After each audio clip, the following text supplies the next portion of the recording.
United!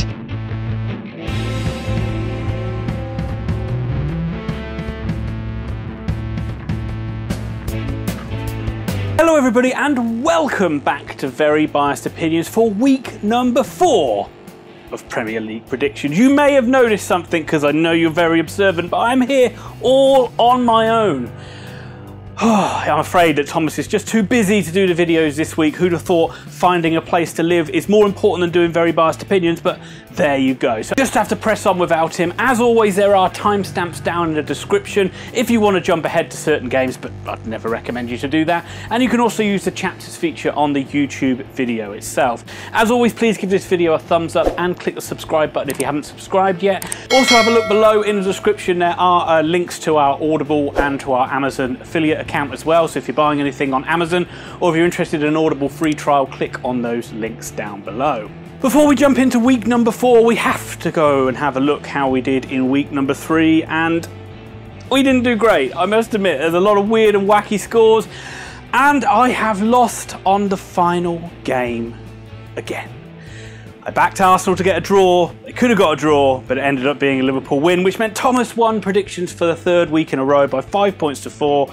Yippee! But it's not all doom and gloom. Because he's not here, I have literally taken my right to say that he has forfeited this week, so I'm guaranteed to win predictions this week, no matter what I pick. And with all hot dogging and grandstanding out of the way, let's jump in to round 4. Leeds United versus Manchester City. So two sides that had very contrasting fortunes last weekend, and it's a bit of a nice Lancashire-Yorkshire derby to start us off. Obviously Leeds had a great win over Sheffield United in their own Yorkshire derby. It was a very tight game, a game they probably didn't really do enough to win. I'd certainly say Sheffield United did deserve a point, but Leeds, credit to them, their goalkeeper was amazing on the day, but I do think they generally did defend a lot better and still look good going forward. And Patrick Bamford, the man, 3 goals in 3 weeks, in 3 games for Patrick Bamford, meant that Leeds picked up all of the points. A fantastic start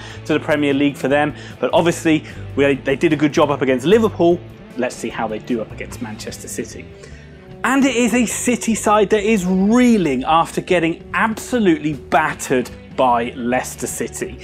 They took the lead in the game, but oh my God, their defence is so bad. How have they not addressed these fundamental things in their back four? There's so many players that just can't defend, and it's as if they've never seen Jamie Vardy play a game of football before, because every time they just seem to let him run in behind, so they seem to be unaware of his presence, and the only person that seemed any good at defending back there was Kyle Walker, and that baffles me that I'd even say that. Gave away 3 penalties, a poor performance by Man City, and they look, I know it's only 2 games in and we talk about not overestimating things, but they look way behind Liverpool at the moment. They don't even look that good going forward without a central striker, and this is going to be a tough game, make no doubt about it, but I am going to be backing City. I think City will win this. I think it's going to be high scoring again. I think City will win this by 3 goals to 2. And the only reason I say that is just because I just think Leeds will be a little bit too open. Everton versus Brighton and Hove Albion. What a start for Everton. They are joint top of the league, 3 wins out of 3. What a job Ancelotti is doing. Another great win, a tight win over Palace, but another goal for Calvert-Lewin. That is on absolute fire, isn't he, at the start of the season? I think that's 5 goals for him. He's certainly going to be in the England squad when that rolls around next weekend.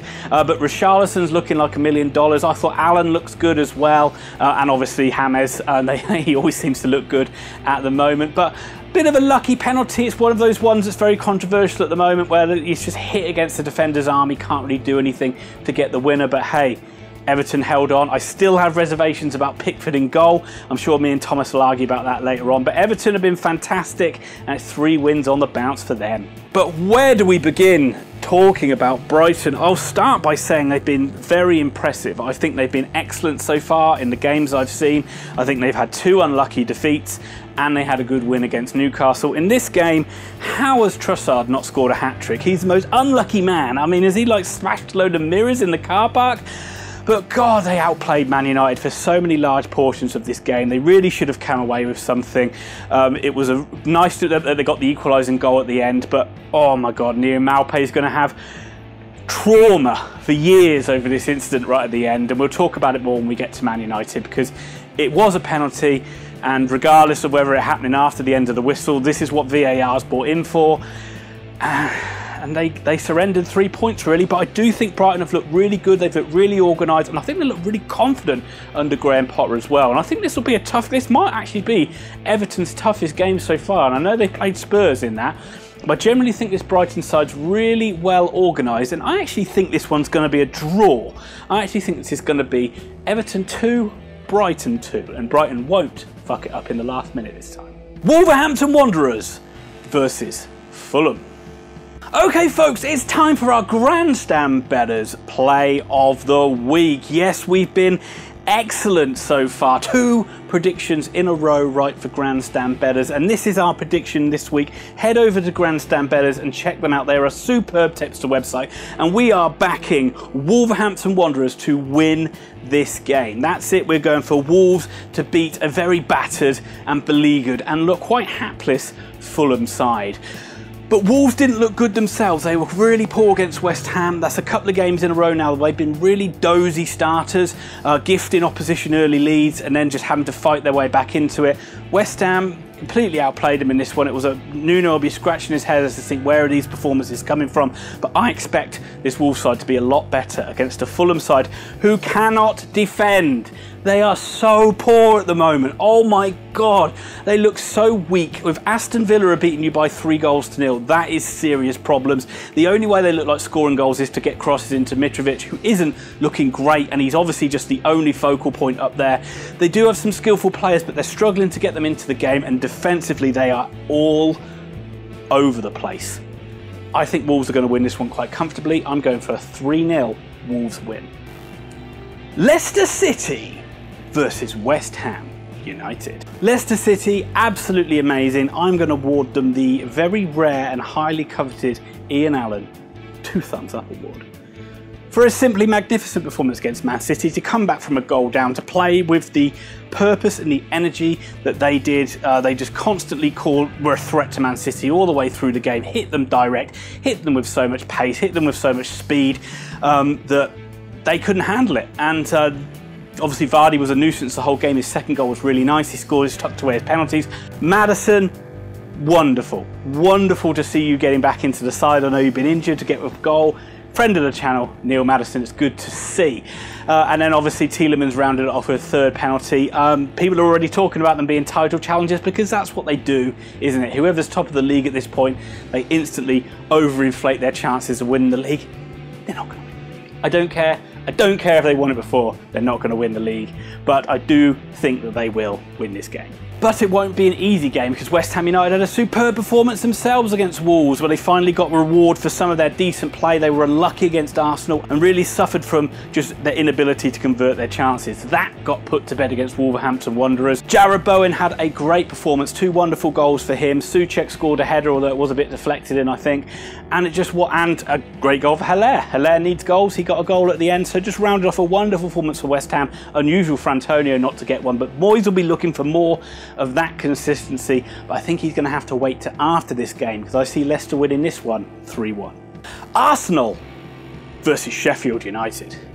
I'm absolutely devastated at Arsenal's unbeaten run. It looked like they were going to go the whole season unbeaten, but it's come to an end against Liverpool. It was a really, hard to say good performance, because I thought Liverpool did outplay them, and we'll get to that when we talk about Liverpool. But I thought Arsenal really just showed a lot of commitment. I mean, usually when you see them, I'm so used to them, coming up against top 6 sides and being about as solid as a soaking wet piece of paper, that I'm still impressed when I see them commit and stick to their shape and look strong defensively. And that's what they did against Liverpool, playing it out from the back too many times for my liking. I know it's what Arteta is trying to promote for this Arsenal side, but I thought it was way too risky for Liverpool and didn't really work too much. But they did have chances to equalise. If Lacazette would have taken one of those chances, they could have come away with a 2-2 draw, which I would have needed. To Sheffield United side, who have gone 3 games without a win now. Yeah, they lost 1-0 to Leeds in that Yorkshire derby that I talked about earlier. They were really unlucky, and they definitely deserve something from it. But that rub of the green is not going Sheffield United's way at the moment. They all the good work they did last season. They also did get a lot of rub of the green as well, but that is just not rolling from them. And in the Premier League, that's the frustrating thing. If you don't take your chances against sides you should beat, you then come up against a run of games like Arsenal, Chelsea, Spurs, Man City, and it could be 5, 6, 7, 8 games before you get your first win on the board.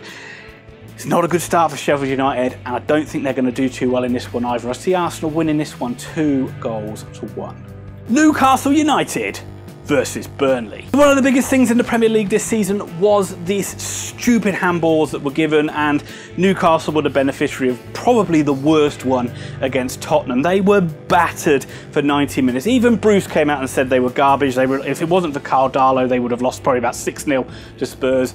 But they stayed in the game somehow, and then they got one of those penalties at the end with Dyer.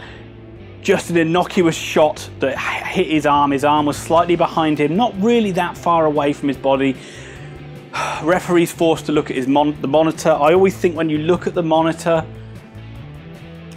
it puts in the referee's mind that he's got to change his mind. And I know that's the only way of doing it, but I think refs have got to learn to kind of do a bit more of like the umpire's course thing. I know it's hard with handballs because you didn't really normally see it, but this handball rule needs to change because it's shocking at the moment. But Newcastle got away with it. Callum Wilson got a point for the second year in a row. They smuggled something out of Tottenham. Side who've started really poorly in Burnley. It's no secret that this side needs players. They've still got the effort and work rate that I talked about last week, but they're very, very threadbare. They lost 1-0 to Southampton. It's another tight defeat that they've had. They went 1-0 down early and then just failed to be able to create that goal to get back into it. It's a disappointing and difficult start to Burnley, and if they don't bring players in, you can see it being a long old season for Sean Dyche, which is really going to test him a lot. And I'd actually see Newcastle winning this one as well. I can see them putting in a performance a lot like what they did against West Ham earlier on in the season, and I see a 2-0 Newcastle win. Chelsea versus Crystal Palace. No, we don't have to wait for the Eagles. We don't have to wait to see if they are coming. We'll save that for next week. But Roy Hodgson's side went down to one of those penalties again that I talked about. It had been 2 wins out of 2, but they fell down 2-1 to Everton. It was a really tight game, which probably deserved to be a draw in it. But again, one of those penalties where a defender's not really done anything wrong, but the ball's just hit his arm, has cost Crystal Palace in this one and caused Roy Hodgson absolutely rightly to vent his feelings on the subject, and I fully agree with him, and I think pretty much everybody does. This one's going to be a tough one for Chelsea because Palace are so good away and Chelsea are so bad at the back, as was seen in this crazy game they had against West Brom, where they went 3-0 down just from being so open, mistakes, defenders standing on the ball like Thiago Silva, and then they have to scramble and claw their way back into it. They missed a hatful of chances. They've still not seen the best yet of Havertz and Werner, so, you know, at any given time they can turn it on and really make the difference. But I see this one being a tough one for Chelsea, but I am going to back Frank Lampard's boys. I don't know why to get a win in this one. I could be falling flat on my face here, but remember, I've won predictions anyway. Chelsea 2, Palace 1. Aston Villa versus Liverpool. Had to wait a long time to watch these two sides play, and I did not think Villa had this type of performance in them. What a great performance from Aston Villa. 3-0, just blew Fulham out of the water. I think it's the first time they've taken such an early 2-goal lead in a Premier League game since 2011. Goals for Grealish, goals for Houlihan, and a goal from a set piece from Tyrone Mings meant that Aston Villa had a superb win, and back-to-back wins for Dean Smith, making them a perfect start to the season. Probably Fulham were the perfect side for them to play against, so all their attacking players could run rampant, but I thought John McGinn was amazing. And having a guy like Ollie Watkins up front, who's such a handful, definitely takes a lot of the focus off someone like Jack Grealish. It creates him more space, and it means he creates more problems. So exciting times for Villa. I cannot wait to see Ollie Watkins start scoring goals. I have no doubt he will do in this league. He looks great. But this is going to be a bigger test of what they face so far. Because for me, and I will say, Liverpool and Arsenal fans, if you're watching this, I will accept Liverpool did get a bit of luck. Mane could have got sent off really early in this game. You'll have your thoughts on it. I thought he's been stupid and he's made the referee make a decision, and on this occasion the referee was very lenient on him, and Liverpool did well to battle back from a goal down to beat Arsenal, and I thought they were well worthy winners, and I think at the moment they look miles ahead of everybody in terms of the quality in their side. They just look so focused, they look so strong like they did last season. When they attack you, and you feel like it's only a matter of time before they're going to get goals against you, and I don't think a lot of that has changed from last season. They probably another sloppy goal that they've given away, but you know, they just create so much during a game and they always look so dangerous that I think that they will have enough to beat this Villa side. It probably won't be easy again, and the scoreline probably won't reflect it. So I'm going to go, I think it will be Villa 1, Liverpool 2. Southampton versus West Bromwich Albion. Not much to say about Southampton. They needed a win and they got one. Well done to Ralph Hasenhüttl and to team. Great to see Danny Ings scoring goals. He seems to just be a constant threat.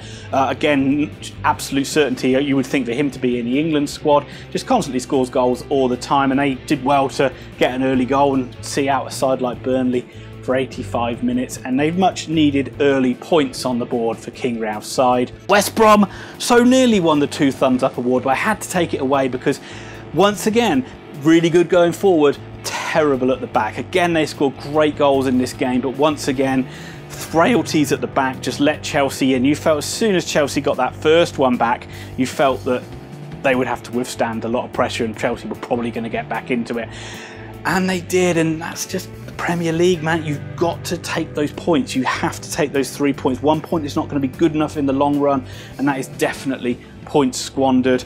I think they'll be fancying their chances in this one, though. The Saints are a bit rocky at home, and I think there might be a second point on the board for West Brom here. I'm going for my high-scoring draw of the weekend. Let's go Southampton 2, West Brom 2.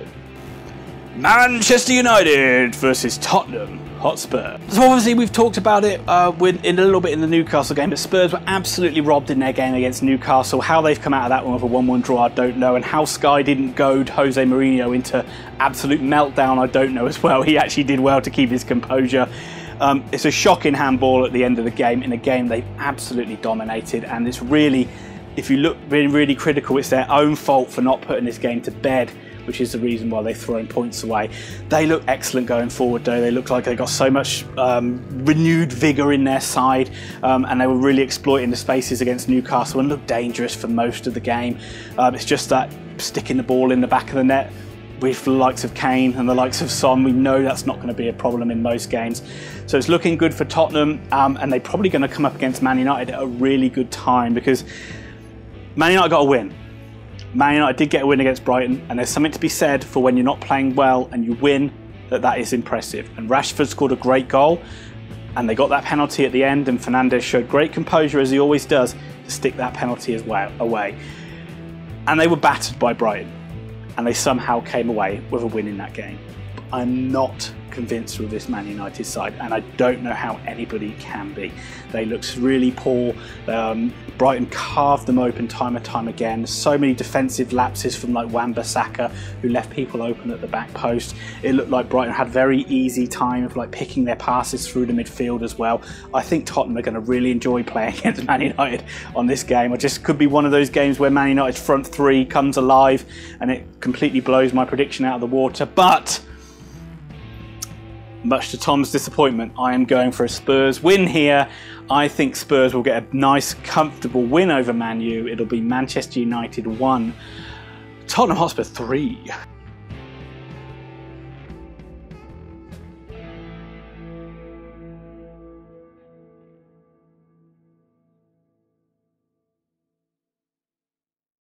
Okay folks, that'll just about do it for this week's of predictions. I hope that you enjoyed it. I know it's just been me slogging along on my own, but we will be back to normal service, I promise, next weekend. Or actually, in a couple of weeks, because it's an international break.